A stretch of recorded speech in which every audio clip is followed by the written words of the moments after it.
William Shakespeare ने King Lear work को लगभग 1605 टू 1606 के आसपास लिखा था।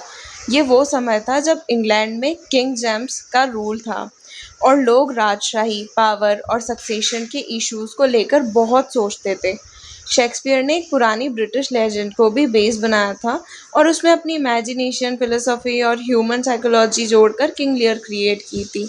शेक्सपियर दिखाता है कि जब इंसान अपने ईगो में अंधा हो जाता है तो वो सच को पहचान नहीं पाता है और वो उसी से उसकी बर्बादी होती है। फिर इसमें मेनली एक किंग लियर है, राजा लियर है और उसकी 3 बेटियां हैं। इन सारे कैरेक्टर्स के रिलेशन को मैं एक बार में बता देती हूँ। किंग लियर है जो कि मेन कैरेक्टर है, उसकी 3 बेटियां हैं, गोनेरिल, रीगन और कॉर्डेलिया। गोनेरिल सबसे बड़ी बेटी है और वो एल्बनी की वाइफ है और रीगन और कॉर्डेलिया की सिस्टर है। रीगन कौन है? उसकी दूसरी बेटी है, वाइफ ऑफ कॉर्नवॉल है और सिस्टर ऑफ गोनेरिल और कॉर्डेलिया। कॉर्डेलिया कौन है? सबसे छोटी बेटी है और वो फ्रांस के किंग की वाइफ है। अब ग्लॉसेस्टर कौन है? वो एडगर और एडमंड के फादर हैं। ये ग्लॉसेस्टर वाली उसकी पैरेलल स्टोरी चलती है। एडगर कौन है? लेजिटमेट सन है ग्लॉसेस्टर का और हाफ ब्रदर ऑफ एडमंड है। एडमंड कौन था? Illegitimate son of Gloucester, half brother of Ed. अब मैं सीन वाइज सारे एक्ट को इसमें एक्सप्लेन कर देती हूँ। ड्रामा की शुरुआत लियर की रॉयल कोर्ट से होती है। कोर्ट में लियर, उसकी 3 बेटियां गोनेरिल, रीगन और कॉर्डेलिया, कैंट, ग्लॉसेस्टर, कई नॉवेल्स मौजूद थे वहाँ पर। सबसे पहले ग्लॉसेस्टर कैंट को अपने बेटे एडमंड से मिलवाता है।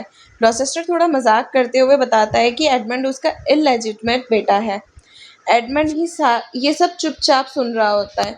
बाहर से वो बिल्कुल ऐसे दिखाता नहीं है कि उसको कुछ फ़र्क पड़ रहा है, लेकिन उसको ये बात बहुत चुभती है क्योंकि उसको बिल्कुल अच्छा नहीं लगता ये सुनना। थोड़ी देर बाद लियर अपना बहुत बड़ा डिसीजन अनाउंस करता है। वो कहता है कि अब वो बुढ़ा हो गया है, तो वो अब राज्य की सारी ज़िम्मेदारियाँ छोड़ना चाहता है, इसलिए वो अपने किंगडम 3 बेटियों में बाँट देगा। लेकिन लियर एक अजीब कंडीशन रखता है। वो कहता है जब जो मुझे सबसे ज़्यादा प्यार करती है उसे सबसे बड़ा हिस्सा मिलेगा। सबसे पहले गोनेरिल को बुलाया, उससे पूछता है बताओ तुम मुझे कितना प्यार करती हो। गोनेरिल तुरंत समझ जाती है और वो ऐसे दिमाग चलाती है बहुत, और वो कहती है कि उसके लिए पिता दुनिया की हर चीज़ से बढ़कर है। आँखों की रोशनी, आज़ादी, दौलत, खुशी और सब कुछ लियर के सामने कुछ भी नहीं है, ऐसे कहती है वो।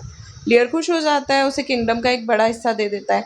अब रीगन की बारी आती है। रीगन कहती है कि गोनेरिल ने जो कहा है वो भी कम है। वो तो अपनी सारी खुशियाँ, सारी इच्छाएं त्याग कर सकती है क्योंकि उसका पूरा जीवन सिर्फ पिता के प्यार में बसा हुआ है। लियर और ज़्यादा खुश होता है। अब कॉर्डेलिया की तरफ देखता है। कॉर्डेलिया लियर की फेवरेट बेटी थी।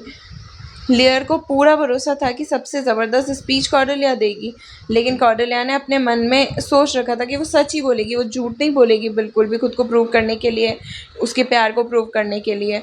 लियर पूछता है और तुम कॉर्डेलिया? कॉर्डेलिया कहती है नथिंग माय लॉर्ड। वो बोलती है। लियर हैरान हो जाता है ये सुन के, वो कहता है नथिंग। कॉर्डेलिया जवाब देती है नथिंग।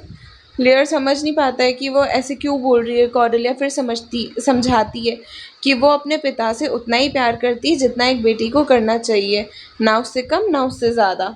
वो ये भी कहती है कि अगर गोनेरिल और रीगन सच बोल रही हैं तो अगर उनका सारा प्यार सिर्फ पिता के लिए है तो फिर वो शादी के बाद अपने हस्बैंड को क्या देंगे। कोर्ट में सन्नाटा हो जाता है।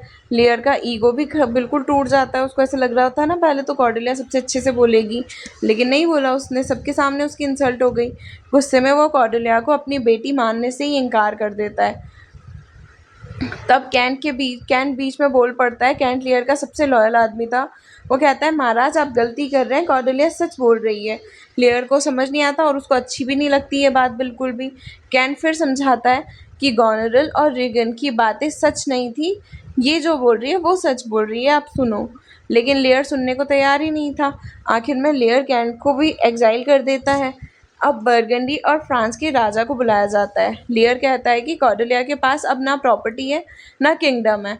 बर्गंडी तुरंत इंटरेस्ट खो देता है, वो मना कर देता है। पहले तो ये उससे शादी करने वाला था क्योंकि उसको डाउरी मिलती तो उसकी लालच में वो करने वाला था, लेकिन अब नहीं करेगा वो क्योंकि अब तो उसके पास डाउरी देने के लिए ज़्यादा है ही नहीं।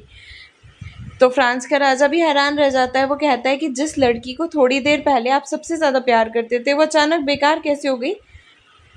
फ्रांस कॉर्डेलिया की ऑनेस्टी से इम्प्रेस हो जाता है और बोलता है कि फ्रांस के राजा बोलते हैं कि अब मुझे इससे शादी करनी है। तो जाने से पहले कॉर्डेलिया अपनी दोनों बहनों से कहती है कि पिता का ध्यान रखना। गॉनेरल और रीगन बाहर से प्यार जताती है, लेकिन अंदर ही अंदर तो वो लियर का कंट्रोल बिल्कुल भी पसंद नहीं करती थी। इस सीन के एंड में दोनों बहन आपस में बात करती है। वो समझ चुकी है कि लियर इमोशनल और इम्पल्सिव है। दोनों डिसाइड करती है कि आगे चलकर लियर को हैंडल करना पड़ेगा। यहीं से उनकी दिख जाती है कि कैसे वो करेंगी आगे जाके। अब उसके एक्ट 1 का सीन 2 आता है। अब कहानी ग्लॉसेस्टर के घर पे शिफ्ट होती है। एडमंड अकेला होता है। उस सोसाइटी के बारे में सोच रहा होता है। उसे लगता है कि सिर्फ इलेजिटिमेट जन्म की वजह से उसके साथ अन्याय हुआ है। वो डिसाइड करता है कि वो अपना हक खुद लेगा। उसने एक फेक लेटर बनाया। जब ग्लॉसेस्टर आता है तो एडमंड ऐसे एक्ट करता है जैसे वो लेटर छुपाना चाहता है। ग्लॉसेस्टर क्यूरियस हो जाता है उसको देखकर। लेटर में ऐसे दिखाया गया है कि जैसे एडगर ने लिखा है कि बुढ़ा बाप अगर उसको जल्दी मार दिया जाए तो प्रॉपर्टी जल्दी मिल जाएगी। ग्लॉसेस्टर को यकीन हो जाता है कि एडगर उसके खिलाफ है। एडमंड अंदर ही अंदर खुश हो रहा होता है। इसके एक्ट 1 का सीन 3 आता है फिर। गॉनरल अपने सर्वेंट ऑसवेल्ड से बात करती है और कहती है कि लियर और उसके 100 नाइट्स बहुत प्रॉब्लम्स क्रिएट कर रहे हैं। गॉनरल डिसाइड करती है कि अब वो लियर को रिस्पेक्ट देना कम कर देगी। कैंट डिसगेज में वापस आता है। अब उसका नाम रेयस है। वो लियर के सामने जॉब मांगता है। लियर उसे पहचान नहीं पाता है, अपनी सर्विस में रख लेता है। थोड़ी देर बाद ऑसवेल्ड लियर के साथ बदतमीजी करता है। कैंट ऑसवेल्ड को डांट देता है और उसकी पिटाई भी कर देता है। यहीं फूल की एंट्री होती है। उसके बाद में फूल मजाक मजाक में लियर को समझाता रहता है कि उसने अपनी पावर को बहुत गलत लोगों को दे दिया है। फूल के जोक्स असल में सच्चाई होते हैं। इस बीच में गॉनरल आती है। वो कहती है कि उसके नाइट बदतमीज़ हैं और महल में डिसिप्लिन ख़राब कर रहे हैं। लियर को यकीन नहीं होता है कि उसकी बेटी उसके साथ ऐसे कैसे बात कर रही है, कैसी तरीके से बात कर रही है वो। गॉनरल डिमांड करती है नाइट्स की संख्या कम कर दी जाए। लियर का दिल टूट जाता है उस टाइम पे और रीगन के पास जाने का फैसला करता है। अब सीन 5 आता है एक्ट 1 का। लियर रीगन के घर जाने की तैयारी करता है। फूल पूरे रास्ते मजाक उड़ाता रहता है, लेकिन हर जोक के पीछे वो सच्चाई छुपी हुई होती है। सच्चाई बोलता रहता है मजाक मजाक में बार बार। फूल बार बार कहता है कि लियर आपने क्राउन देकर अपनी अथॉरिटी भी दे दी है। लियर धीरे धीरे रियलाइज़ करता है कि शायद कॉर्डेलिया ही सच बोल रही थी। फिर एक्ट 2 आ जाता है। सीन 1 होता है उसका। एडमंड अपने नेक्स्ट स्कीम को शुरू करता है। वो एडगर को वार्न करता है कि ग्लॉसेस्टर उससे नाराज़ है। एडगर कंफ्यूज हो जाता है कि उसको तो पता ही नहीं था इस बारे में कि इसने कोई लेटर भी लिखा है, क्यों नाराज़ है, क्या बात हो गई। एडमंड फेक फाइट क्रिएट करता है और वो जानबूझकर अपने पापा को हल्का सा वाउंड कर लेता है। जब ग्लॉसेस्टर आता है तो एडमंड झूठ बोलता है कि एडगर ने उस पर अटैक किया। अब ग्लॉसेस्टर पूरी तरह एडगर के खिलाफ हो गया था। अब वो भी उसके सारे झूठ में फंसता चला जा रहा था। उसके बाद में वो एडगर को फ्यूगिटिव डिक्लेयर कर देता है। एक्ट 2 का सीन 2 आता है। कैंट और ऑसवर्ल्ड की मुलाकात होती है। वो ऑसवर्ल्ड को देखता है और गुस्सा हो जाता है क्योंकि ऑसवर्ल्ड गॉनरल का चमचा है बिल्कुल। कैंट उसकी बेइज्जती करता है और दोनों लड़ पड़ते हैं। कॉर्नवॉल और रीगन आते हैं। ऑसवर्ल्ड अपनी तरफ की कहानी सुनाता है। रीगन और कॉर्नवॉल कैंट को पनिशमेंट देते हैं, उसे स्टॉक्स में बंद कर देते हैं। एक्ट 2 का सीन 3 आता है। एडगर अब घर से भाग गया था। उसे लगता है कि सब उसके पीछे पड़े हुए हैं। अपनी जान बचाने के लिए वो पागल भिखारी बनने का फैसला लेता है। अब वो पुअर टॉम बन जाता है। और फिर आता है एक्ट 2 का सीन 4। लेयर रीगन के घर पहुंचता है। सबसे पहले वो देखकर ऐसे शॉक हो जाता है कि कैंट स्टॉक्स में बंधा हुआ है। लेयर को समझ नहीं आता है कि उसके मैसेंजर के साथ ऐसा कैसे किया गया। रीगन और कॉर्नवॉल बहाने बनाते रहते हैं। थोड़ी देर बाद गॉनरल भी वहाँ पहुँच जाती है। अब दोनों बहन एक साथ हैं। लियर उम्मीद करता है कि रीगन उसका सपोर्ट करेगी, लेकिन रीगन और गॉनरल की साइड लेने लग जाती है। वो कहती है कि गॉनरल बिल्कुल सही कह रही थी। लियर को पहली बार समझ आता है कि दोनों बहनें उसके खिलाफ हो चुकी थी। पहले गॉनरल कहती है कि 100 नाइट बहुत ज़्यादा है। रीगन कहती है 50 काफ़ी है। फिर बात 25 तक पहुंच जाती है। फिर दोनों पूछती है जब हमारे सर्वेंट्स तुम्हारी सर्विस के लिए हैं तो तुम्हें अपने नाइट्स की ज़रूरत ही क्या है फिर। तो वो तो सुन के बिल्कुल टूट जाता है वो। फिर आता है एक्ट 3 का सीन 1। रात का समय था। बहुत भयानक स्टॉर्म चल रही थी और बिजली चमक रही थी, तेज़ हवा चल रही थी, बारिश हो रही थी। एक जेंटलमैन और कैंट मिलते हैं। कैंट बताता है कि लियर तूफान में भटक रहा है और उसकी मेंटल कंडीशन ख़राब होती जा रही है। कैंट को पता चल चुका होता है कि फ्रांस की आर्मी इंग्लैंड में एंटर कर चुकी है। वो जेंटलमैन को एक रिंग देता है और कहता है कि अगर कॉर्डेलिया मिले तो ये रिंग उसे दिखा देना। कॉर्डेलिया समझ जाएगी कि कैंट ने भेजा है। यहाँ शेक्सपियर हमें बताता है कि कॉर्डेलिया अभी भी अपने पिता को नहीं भूली है। अब लियर आता है, उसके साथ उसका फूल भी होता है। लियर चिल्लाता है, और तेज गरजो और तेज बिजली गिराओ, ऐसे बोलता है वो आसमान में देखकर। लियर को लगता है कि नेचर भी उसके साथ वही कर रहा है जो उसकी बेटियों ने किया। पहली बार लियर अपने बारे में नहीं, गरीब लोगों के बारे में सोचता है। वो सोचता है कि जो लोग रोज़ बिना घर के रहते हैं उनकी ज़िंदगी कितनी मुश्किल होती होगी। अब यहाँ पे जाके अब वो किंग लियर एक अच्छा इंसान बन रहा था। उसके कैरेक्टर में भी थोड़ा डेवलपमेंट आ रहा था। पहले वो किंग ही था, अब वो इंसान बन रहा था। वो देख रहा था, समझ रहा था चीज़ों को। एक्ट 3 का सीन 3 आता है फिर। ग्लॉसेस्टर के घर का सीन होता है ये। ग्लॉसेस्टर को भी गॉनरल और रीगन का बिहेवियर बिल्कुल भी पसंद नहीं आता है। उसे लियर पर तरस आता है। उसे पता चलता है कि फ्रांस की आर्मी इंग्लैंड में आ चुकी है। वो सीक्रेटली लियर की मदद करने की कोशिश करता है, डिसाइड तो करता है, लेकिन एडमंड छुपकर ये सारी बातें सुन लेता है। जैसे ही ग्लॉसेस्टर को पता चलता है, एडमंड खुश हो जाता है। तो वो कहता है कि अब मुझे फादर की जगह मिल सकती है। वो डिसाइड करता है कि ग्लॉसेस्टर की सारी बात कॉर्नवेल को बता देगा, और यहाँ एडमंड अपने पिता के खिलाफ ऐसे पूरा प्लानिंग वगैरह कर देता है। एक्ट 3 का सीन 4 आता है फिर। स्टॉर्म और भी ज़्यादा भयानक हो जाता है। लियर, फूल और कैंट एक झोपड़ी के पास रहते हैं, पहुंच जाते हैं। किंग लियर से कहता है कि अंदर चलो वरना मर जाओगे। लियर पहले मना कर देता है। उसके बाद वो दिमाग में अभी भी बेटियों का धोखा ही उसके दिमाग में चल रहा होता है। तभी झोपड़ी के अंदर से अजीब सी आवाज़ें आती है। ये एडगर है जो पुअर टॉम का डिस्ग्रेस लेकर रह रहा था। पुअर टॉम आधा नंगा है, पागल जैसा दिख रहा है और अजीब अजीब बातें कर रहा है। लेयर उसे देखते ही शॉक हो जाता है। उसे लगता है कि दुनिया ने इस आदमी से सब कुछ छीन लिया।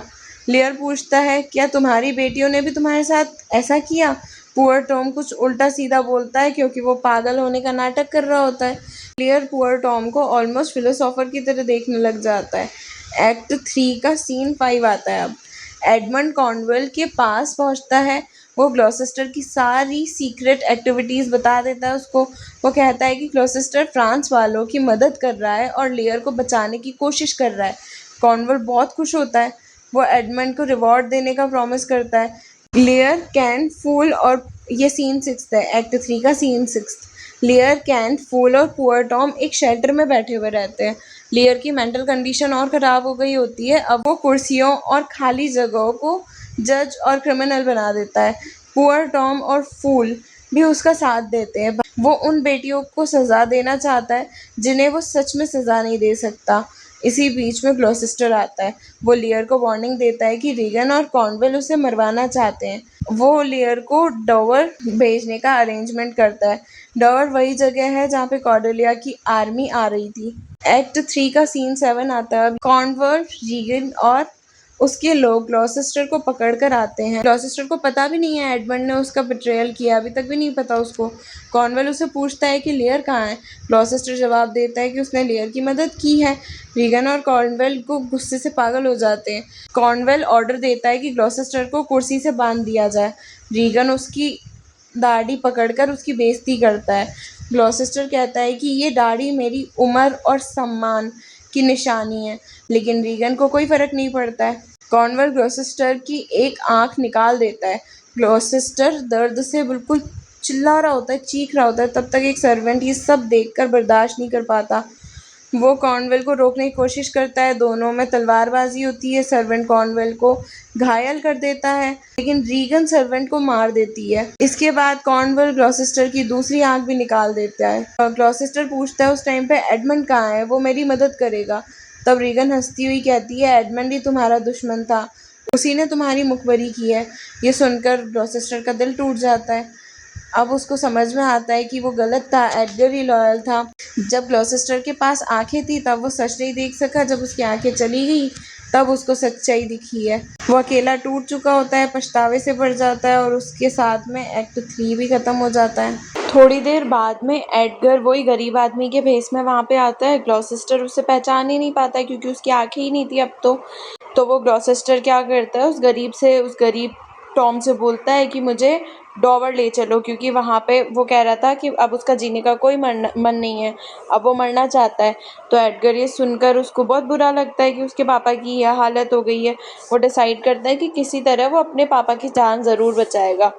अब एक्ट 4 का सीन 2 आता है। गॉनरेल अपने हस्बैंड एल्बनी के घर में लौट रही थी। एल्बनी को अब तक समझ आ चुका था कि लियर के साथ कुछ गलत हुआ है।